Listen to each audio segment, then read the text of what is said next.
Okay guys, so part two was supposed to be installing all this beautiful insulation that I just bought.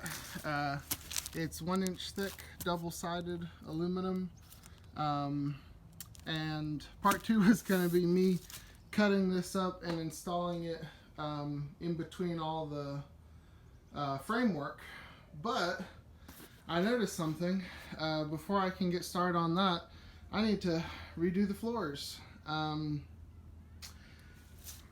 Basically, they didn't use any type of sealant between the wood and the frame, and they really, I don't know, someone was hulking out when they were doing it, but they just really oversunk a lot of these screws. And so what's happening is, when I'm walking around in there, I'm noticing this really loud popping noise, and I feel like it's because they oversunk the screws, and so now the wood is actually like popping up and down when I'm walking around. And I know I'm gonna be putting another floor over top of this, but I really don't want that popping, and that might fix it just to put another floor on top of it, but I don't want to chance it. While I got the walls off and everything cleared out, I'm just going to go ahead and one by one, I'm going to pull these sheets up, put some liquid nails down along the edges, and then screw everything back down again in new holes that hopefully will hold a little bit better. So, so this is part 1.5, not part 2. I'll be back with an update. This is a rather interesting view of the trailer. Just pulling up these sheets, putting down some liquid nails, and reattaching it to the floor without aggressively countersinking all of the screws. Quick little side note, might not be a bad idea if you are just purchasing a trailer. This is brand spanking new, and the company who did it I have been thrilled with. But, like, to no fault of their own, little spaces like this that were hidden up underneath the floor, this is where you can see they had sealed it. They had painted it and sealed it, but the wood rubbed the paint off, and so it's already started to have a little surface rust. So, not a huge deal, but since I went ahead and took everything off, it's nice that I can see this, and I'm going to go ahead and paint that up and seal it up a little bit better. So all in all, really glad I'm doing this, and just kind of taking it back down to bare bones and making sure everything's good. There's a little bit on the springs over here too, but I'm pretty sure that's normal. So, alrighty, well, onward and upward. Okay, so here's what it's all about, guys. We got this sheet up.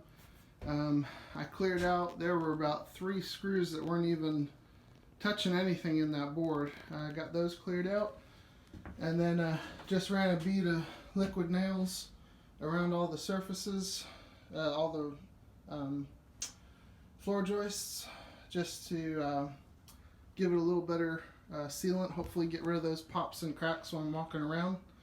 And as you can see, I applied it with all of the skill and finesse of a master pastry chef. Absolutely flawless lines on all of those. I missed my calling as a wedding cake decorator, I guess, but it's good enough. So we'll go ahead and get this thing bolted down and move on. We got 2 more sheets to go. Hey guys, sorry, I was gonna shoot a video right as soon as I got done, but I just kind of got on a roll, and I went ahead and loaded all the insulation back in and got all my tools and everything back in. But I did finish getting all the flooring done. You can kind of see the difference between how they sunk their screws like all the way to till there was nothing left. I had to fill them, and the proper way to mount a screw nice and flush. It didn't rip the top of the wood and create a crater, but wow, night and day difference. Walking around in there, there's no popping, no cracking, just, you know, feels rock solid walking around there, night and day. I'm very glad I did it. It was a lot of work, but I'm really glad I got that all done. I had a quick thought too, just to kind of wrap things up here. I was thinking to myself, if someone else, maybe you're thinking about doing a cargo trailer conversion, and you'll probably find, as in my case I found, I could have one custom made and just drive down to Georgia and pick it up. It worked out to be, actually, I think in a lot of ways cheaper, because I would have had to make so many modifications the other way. It was just better. We got the product we wanted.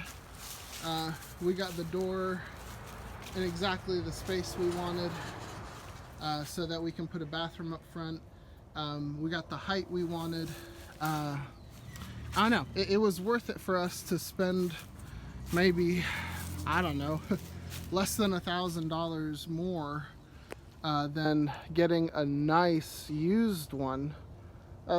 Maybe less than $1,000 more, and now we have exactly what we want.